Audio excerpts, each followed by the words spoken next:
Okay, so over the past couple of weeks, I've made a lot of videos talking about the possibility that you may need a suspension style hitch on the back of your truck if your truck has very stiff suspension. So typically pickup trucks that are going to be dualies, really high capacity 1-ton pickup trucks, even if it's single rear wheel, and you have a suspension in the back that doesn't really compress much unless you put a tremendous amount of weight over it. So what I want to focus on here is a little bit more of that conversation about airbags and why airbags may not benefit you the way you think they will for a truck like this. Hang tight, I'll be right back.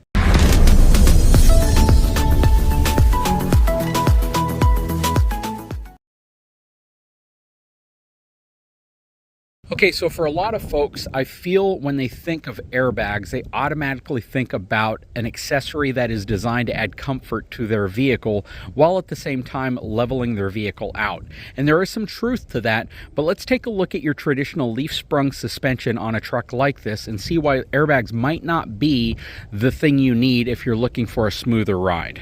So when you look under here, your traditional leaf-sprung suspension is going to have a fixed point up here, and you're going to have a shackle hanger back here in the very back. So your leaf springs, unlike a coil spring, isn't necessarily going to be progressively rated. That's why you have multiple leaf springs. Leaf springs, as you compress them down, the additional leaf springs come into play and they make for a suspension pack that's designed to be able to handle a load that's being pressed down on it. Now, if I had airbags in between here, and those airbags are inflating to level out the truck, I have added resistance to the leaf spring pack and not allowed the leaf spring pack to actually come into play as soon as it might. So the leaf springs are capable of flexing right now under almost any load I put on the truck. Maybe not very much, but imagine if I have an airbag here that actually increases that resistance. It increases the load that it would take to actually move, and because of that, airbags in essence aren't necessarily adding the suspension characteristic you're looking for, the smoothness, that shock absorbing characteristic. They're in essence making it so the leaf spring doesn't come into play as quickly. So you're creating more resistance, you're creating more pressure that you have to overcome before your leaf pack can actually function the way it's designed to. Think of it this way. So this is my overload leaf right here, and you can see that it's definitely made contact with this portion right here, in essence kind of a bump stop. So whenever a load comes into play and this first roughly 3 inches is met and it's pressing down, this is going to contact the top of the overload. So when under extreme load, this overload leaf right here is designed to be able to make contact with this before the main leaf pack fully compresses. An airbag in essence is doing the same thing. When you have airbags in here, I'm increasing the pressure in the airbag, which is adding resistance to the suspension, and all you're essentially doing is creating a much greater load you have to now overcome in order for your leaf springs to perform the way they're designed to. Now, if I were to remove all of these leaf springs and replace it with an air suspension system, that would change the ride dynamic completely, simply because the air now would replace the firmness of the springs. I would be relying solely on the airbags as the means of suspension versus an airbag which is adding resistance to the top of leaf springs that already have a relatively high rate to them in order for them to compress the way they're designed to. Now, when you look at the hitch we have on the back, this is the Gen Y non-shock absorbing hitch. Any of the shock or vibration from the truck frame to the receiver is directly transferring to the front A-frame section of whatever trailer I'm towing.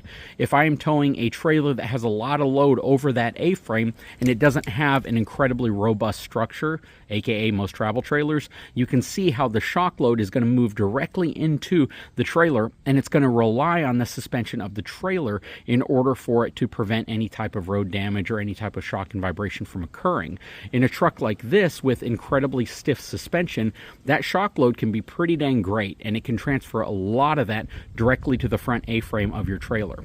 By replacing this with something like a shocker hitch or something like the Gen Y Boss, which has shock absorption built into it, or maybe even the Bulletproof with their road suppressor system, or an AirSafe hitch, you are adding suspension to this area and making up for the lack of suspension movement that the truck has itself. And in essence, you're creating an isolated ride. You're creating isolation between the hitch and the truck, or the hitch and the receiver right here, so that road vibration and shock is going to be mitigated, and how much shock load transfers to the trailer is going to be reduced based on the suspension characteristics and the design and engineering of the hitch that you're using.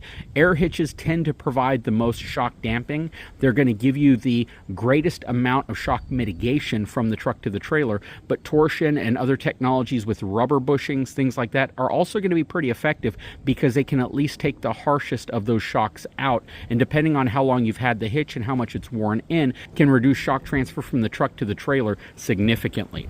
Now, based on the videos that I've made about this topic, which are quite a few videos now, I feel as if people are starting to kind of come around and understand exactly what super stiff suspension on the back of a dually or on the back of some one-ton single rear wheel trucks or on some older trucks that have really, really stiff suspension, chassis cab trucks, things like that, can potentially do to a trailer that you're towing.